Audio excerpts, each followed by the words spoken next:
Paramashivoham Om Nithyananda Paramashivoham Om Nithyananda Paramashivoham Om Nithyananda Paramashivoham Now, Om start to wiggle your toes and your fingers and Paramashivoham raise yourself up to a comfortable seated position. Nithyananda Paramashivoham Yes. Congratulations for all the participants. All of you have successfully completed the Divinity sequence. So with now, I thank all the participants for joining us live for this Nithyananda Yoga. We will now concluding this session with the Purna Mantra. So I request all participants to sit in cross-legged position with the head and spine in straight line. Bring the palms in front of the heart, Namaskar Mudra. Close your eyes. We'll be ending this session in the Purna Mantra. Om Purnamada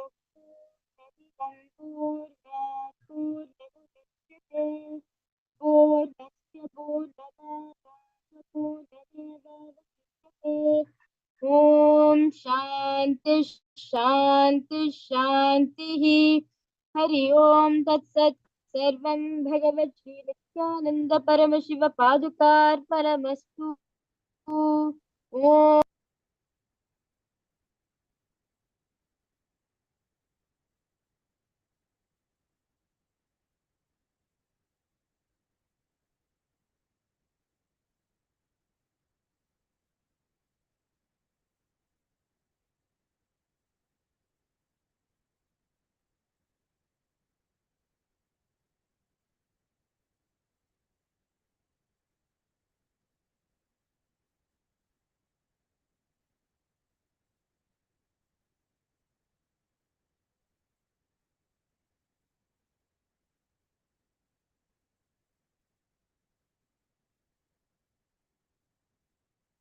Nithyananda, everyone.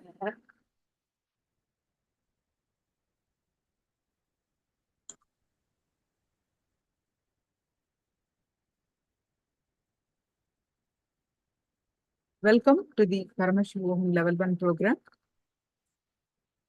day 14. With the blessings of the Supreme Pontiff of Hinduism, Jagat Guru Mahasannidhanam, His Divine Holiness, Bhagwan Nithyananda Paramashivoham's blessings. Let's start with the Sadguru Vandanam. All of you, please sit straight and your cameras on. For those of you who are not turn on your cameras, please turn on your cameras and sit in Atmanjali Mudra. And let's chant along with me. Nithyanandam Paramasugadam Kevalam Jnanamurtim Dvandvatitam Gagana Sadrusham Tattvamasya Ekam Nityam Vimalamachalam Sarvadi Sakshi Bhutam Bhavatitam Trigunarahitam Sadgurum Tam Namami.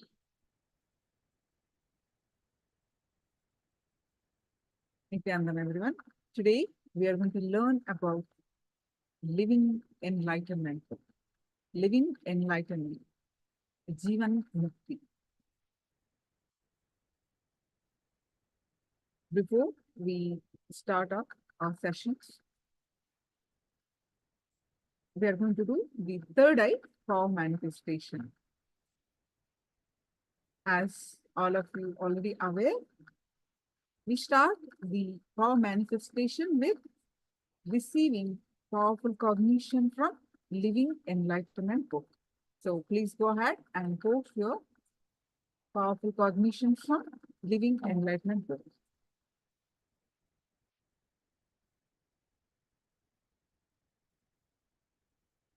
Guru Prasadni, Nithyanandam.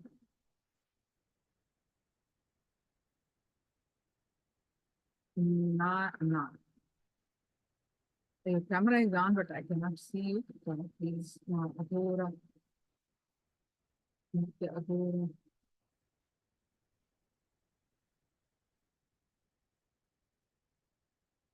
Elizabeth Ma, Nithyanandam, and Nihi, please turn on your camera. And YJ, Lee, all others. I'm not even mentioning some of your names, and please turn on your camera, participate.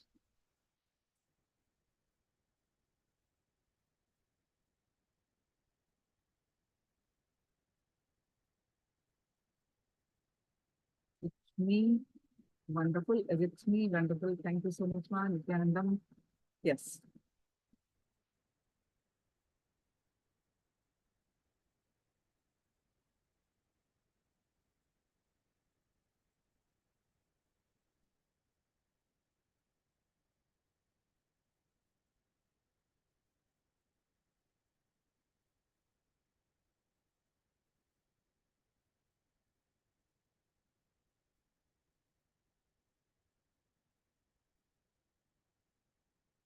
For those of you who are having just the Chinese letters, along with the Chinese letter, also post English name so that I can know who you are and I can call.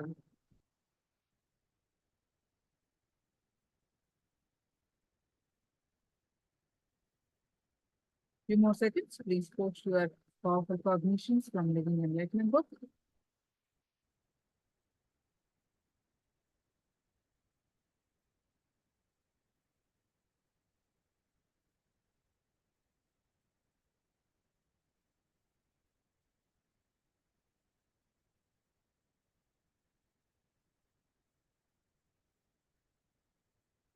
Elizabeth now posted. The shop that does not exist, there is a very beautiful analogy of Ramana Maharshi, an enlightened master from India, a dog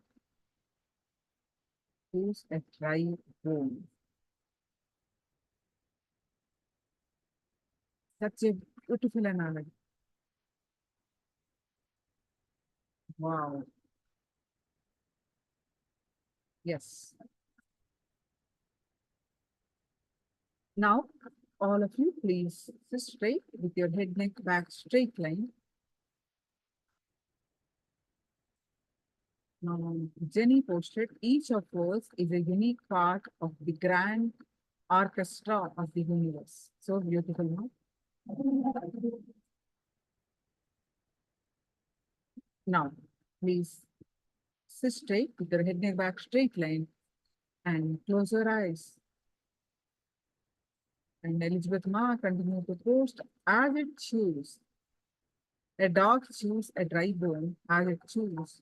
Fragments of the bone will poke into its mouth, making it bleed. The dog thinks the blood is coming from the bone. Yeah. Close your eyes and tie your eyes with eye band.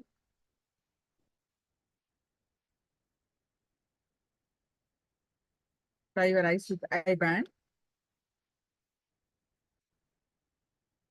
Visualize Swamiji's form in your third eye.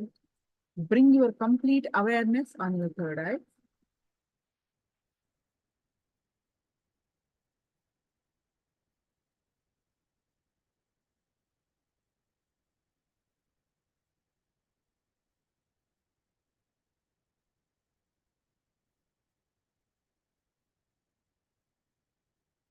Any thoughts, just let it come, let it go.